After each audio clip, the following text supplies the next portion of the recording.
Olá, eu sou Letícia Dias Moreira.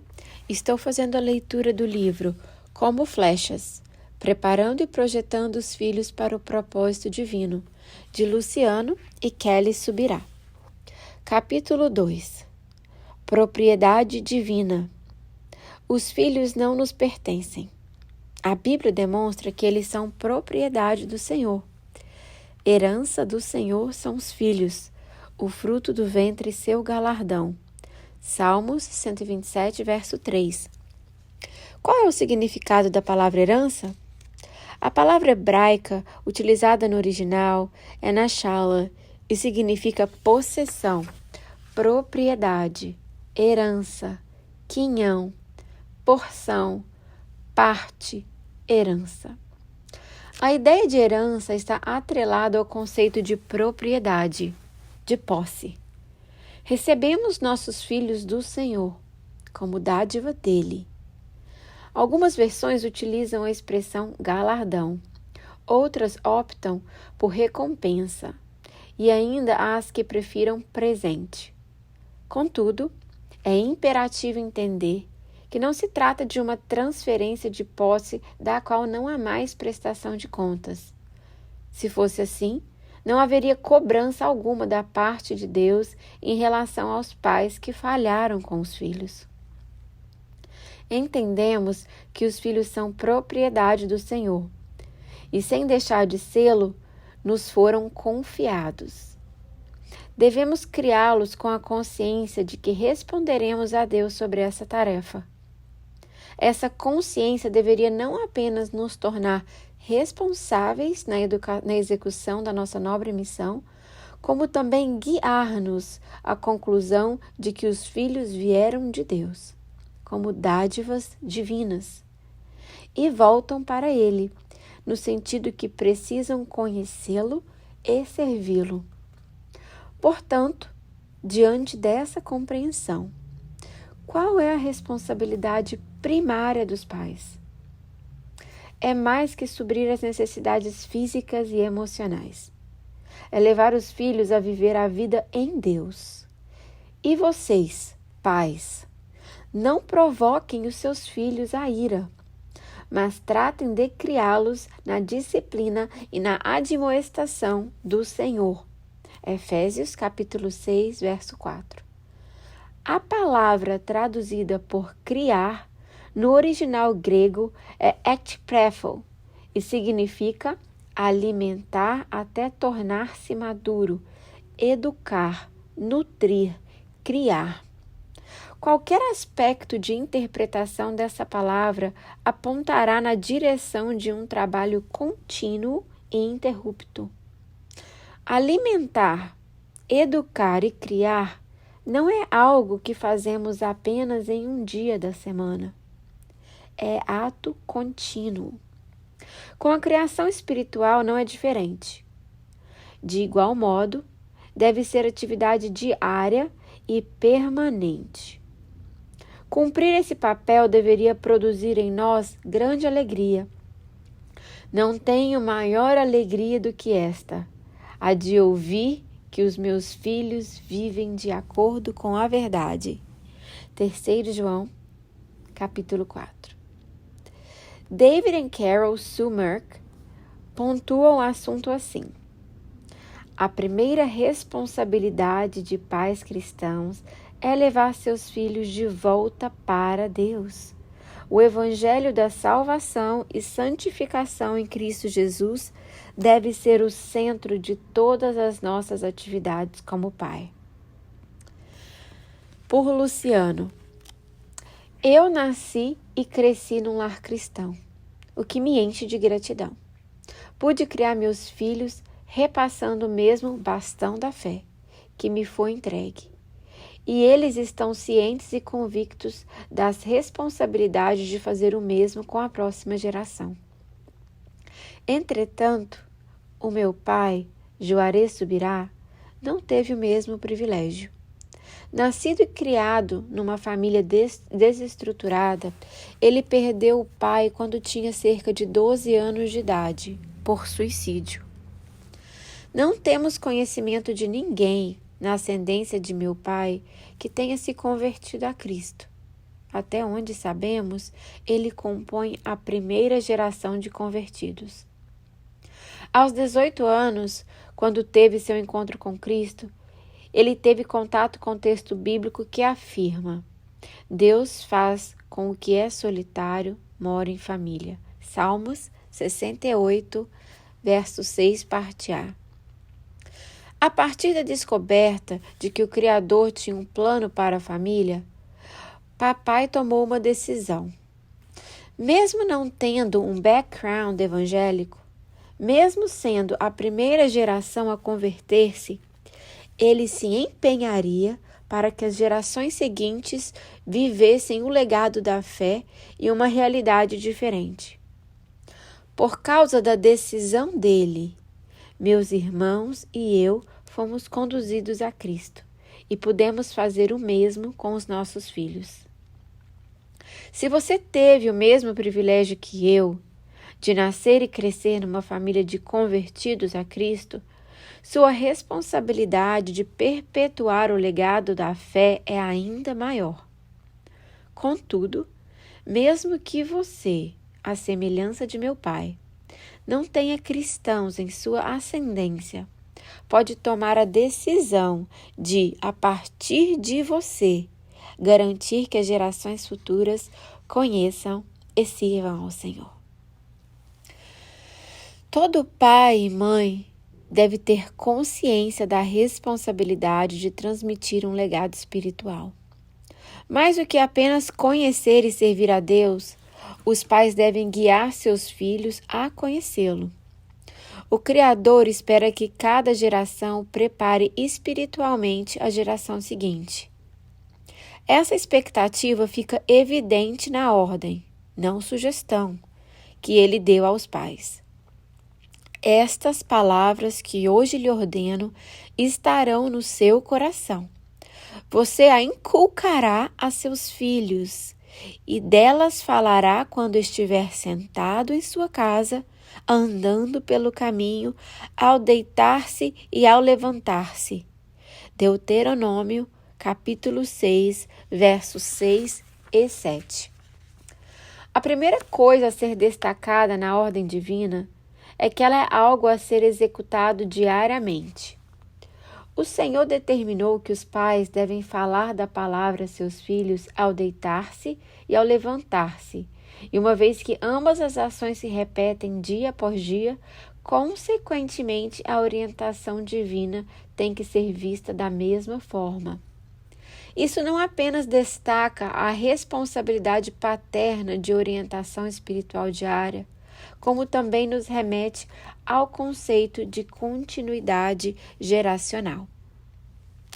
Sobre continuidade geracional. O projeto celestial de transmissão da fé e do conhecimento da palavra de Deus às próximas gerações ganha destaque nas Escrituras. Vale ressaltar que há muitas referências bíblicas acerca disso. Observemos algumas delas. Deus disse ainda a Moisés: Assim você dirá aos filhos de Israel: O Senhor, o Deus dos seus pais, o Deus de Abraão, o Deus de Isaque, o Deus de Jacó, me enviou a vocês. Este é o meu nome eternamente, e assim serei lembrado de geração em geração. Êxodo, capítulo 3, versículo 15. Juntamente com a revelação do nome do Senhor, Deus também esclarece a Moisés qual era o propósito de fazer seu nome conhecido. E assim serei lembrado de geração em geração. Nos Salmos encontramos várias referências à continuidade geracional da fé e do conhecimento de Deus à sua palavra. Observe: a posteridade o servirá, e se falará do Senhor a geração vindoura. Virão e anunciarão a justiça dele. Ao povo que há de nascer, contarão que foi ele quem o fez. Salmos 22, versos 30 e 31. Ó Deus, nós ouvimos com os próprios ouvidos, Nossos pais nos contaram o que fizeste outrora em seus dias. Salmos 44, verso 1. O que ouvimos e aprendemos, o que os nossos pais nos contaram, não o encobriremos a seus filhos. Contaremos à geração vindoura os louvores do Senhor e o seu poder e as maravilhas que fez. Ele estabeleceu um testemunho em Jacó e instituiu uma lei em Israel e ordenou aos nossos pais que os transmitissem a seus filhos, a fim de que a nova geração os conhecesse. E os filhos que ainda hão de nascer se levantassem e, por sua vez, os contassem a seus descendentes, para que pusessem a sua confiança em Deus e não esquecessem dos feitos de Deus, mas lhe observassem os mandamentos. Salmos 78, verso 3 ao 7. Quanto a nós, teu povo e ovelhas do teu pasto, para sempre te daremos graças, de geração em geração proclararemos os teus louvores. Salmos 79, verso 13. Uma geração louvará a outra geração as tuas obras e anunciará os teus poderosos feitos. Salmos 145, verso 4. A quantidade de versículos bíblicos que abordam o assunto nos leva além da mera informação e nos conduz ao terreno da ênfase. A lógica é simples. Deus não falaria tanto do assunto se não se tratasse de algo importante e se ele não quisesse que nós tomássemos conhecimento disso. Fazendo uso da figura da corrida de revezamento, diríamos que a transmissão do bastão da fé à próxima geração é assunto prioritário, de suprema importância. Um exemplo inspirador do entendimento da continuidade geracional é José, bisneto do patriarca Abraão. Danilo Figueira, abordando a questão de senso de continuidade em liderança acima da média, comenta: José escolheu manter-se como parte de um projeto maior do que ele mesmo, sendo elo entre uma geração e outra. Não somente quando sofreu, mas também quando foi coroado com honra e poder. Manteve-se na missão de dar sequência a uma história que havia começado muito antes do seu nascimento.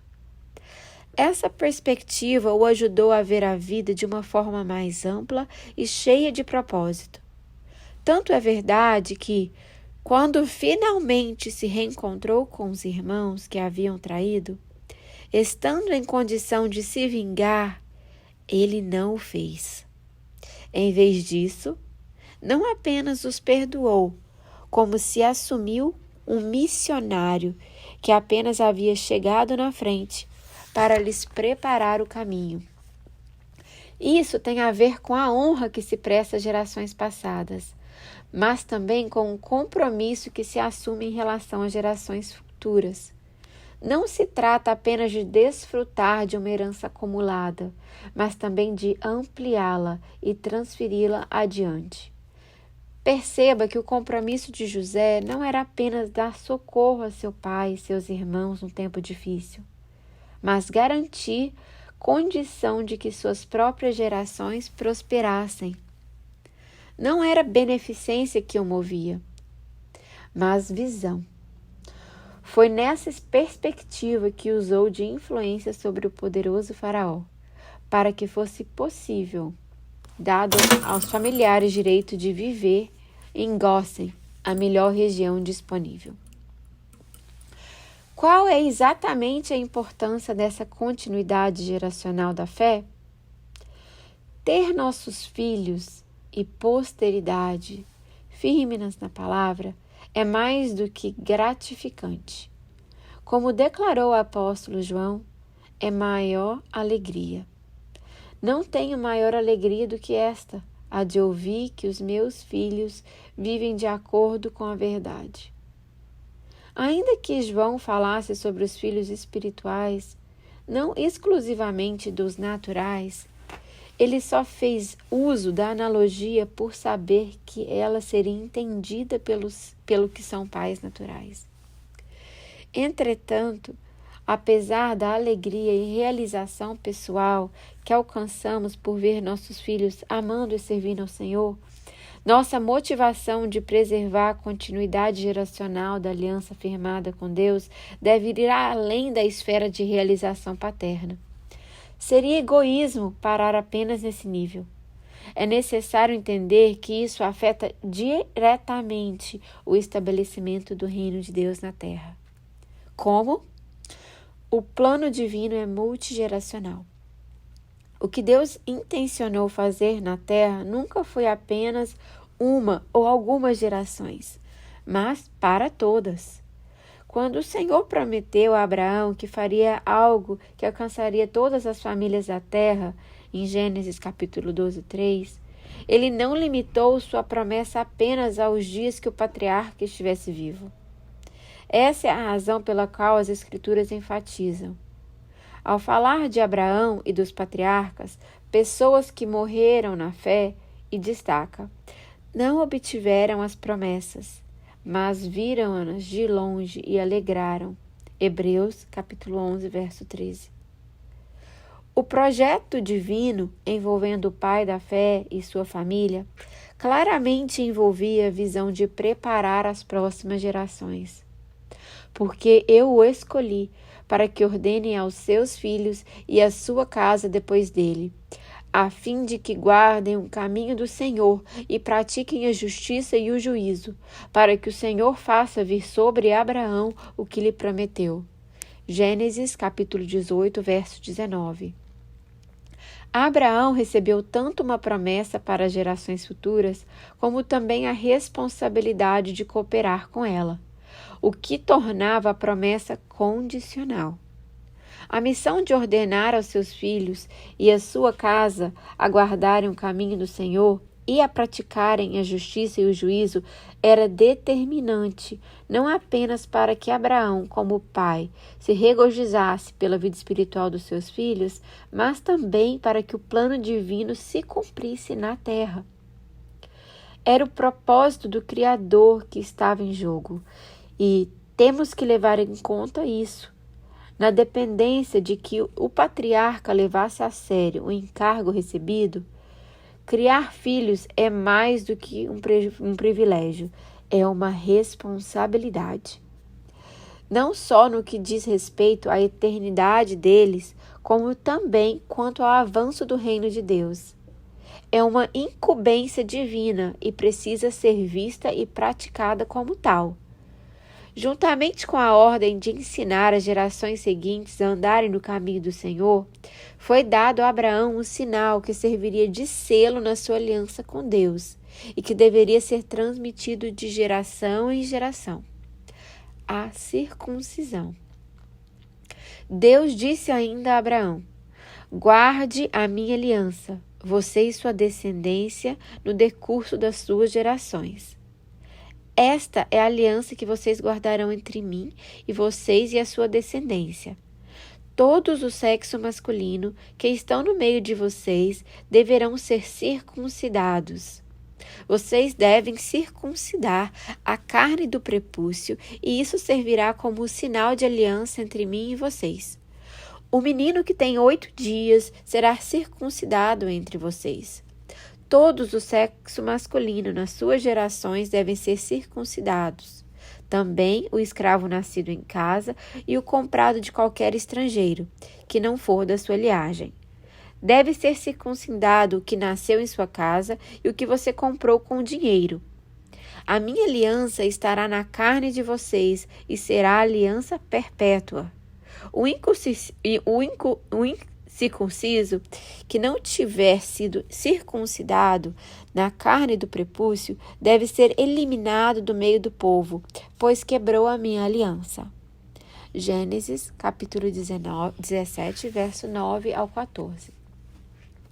Muitos não conseguem entender a força da mensagem por trás desse ritual que era justamente a ideia de uma aliança que se transmitiria de uma geração para outra.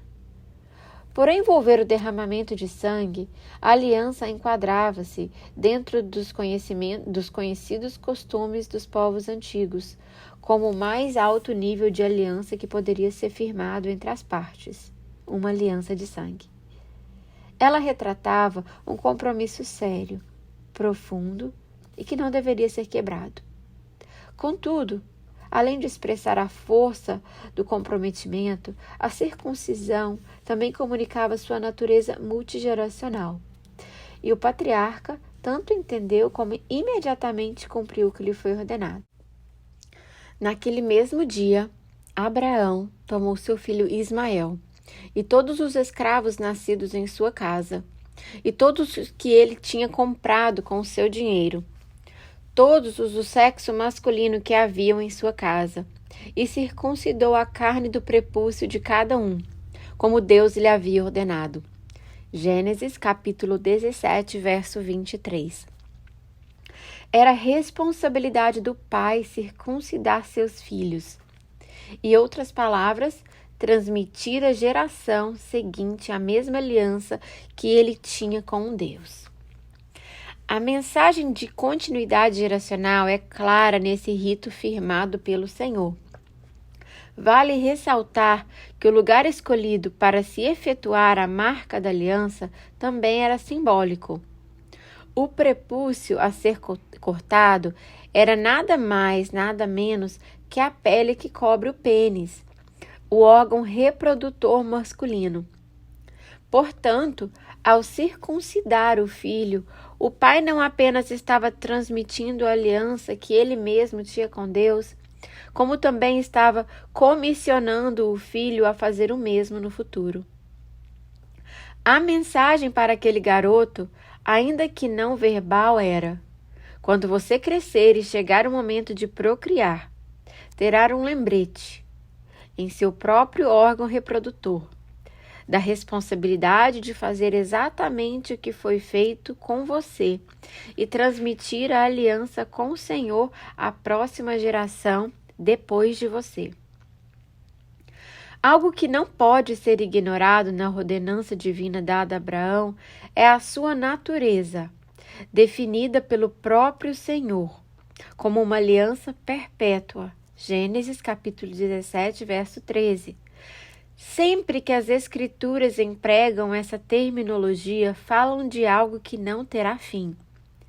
Isso não significa que o rito da circuncisão jamais cessaria, coisa que o Novo Testamento aponta ter acontecido. E sim que a mensagem e a missão que estavam implícitos nele jamais deixariam de ser praticados. Paulo deixa claro em suas epístolas e não continuidade literal desse ritual na nova aliança. Foi alguém chamado estando circunciso? Não desfaça a circuncisão. Foi alguém chamado estando incircunciso? Não se faça circuncidar. A circuncisão em si não é nada. A incircuncisão também não é. Mas o que vale é guardar os mandamentos de Deus. 1 Coríntios, capítulo 7, verso 18 e 19. Eu, Paulo, lhes digo que, se vocês se deixarem circuncidar, Cristo não terá valor nenhum para vocês. De novo, testifico a todo homem que se deixa circuncidar que o mesmo está obrigado a guardar toda a lei. Vocês que procuram justificar-se pela lei estão separando de Cristo. Vocês cairão da graça de Deus, porque nós, pelo Espírito, aguardamos a esperança da justiça que provém da fé. Porque em Cristo Jesus, nem a circuncisão, nem a incircuncisão tem valor algum, mas a fé que atua pelo amor. Gálatas, capítulo 5, versos de 2 a 6. Embora seja evidente o fim da circuncisão literal na carne, tanto o princípio como a mensagem espiritual nela embutidos são sustentados na nova aliança. A prova disso é que os pais continuam debaixo da responsabilidade de transmitir seu legado de fé e obediência aos filhos. E vocês, pais, não provoquem os seus filhos à ira, mas tratem de criá-lo na disciplina e na admoestação do Senhor. Efésios, capítulo 6, verso 4. Cada nova geração deveria fazer o mesmo. Contudo, nem sempre isso acontece. Não por falta de orientação divina, mas por omissão humana. E a pergunta que cada geração deveria fazer a si mesma é: quais são os danos dessa omissão? Qual o prejuízo que a desobediência em preparar a nova geração produz? Trataremos disso no próximo capítulo. Perguntas para reflexão. Pergunta número 1. Conduzir os filhos a Cristo tem sido sua missão primordial? Pergunta número 2. Você concorda que, se entendermos que os filhos são propriedade do Senhor, que nos foram confiados por Ele e que prestaremos contas da maneira como os criamos, essa consciência afetará nossa conduta como pais?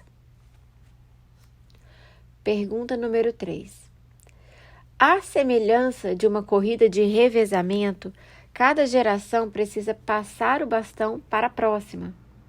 A efetividade de nossa fé envolve mais do que apenas sermos fiéis ao Senhor em nossa geração. Ela também engloba a transmissão da aliança à seguinte geração. Como você avalia, por essa perspectiva, o cumprimento da sua responsabilidade paterna? Pergunta número 4. Quais ações práticas podem ser implementadas para que o alvo principal da vida de seus filhos seja alcançado?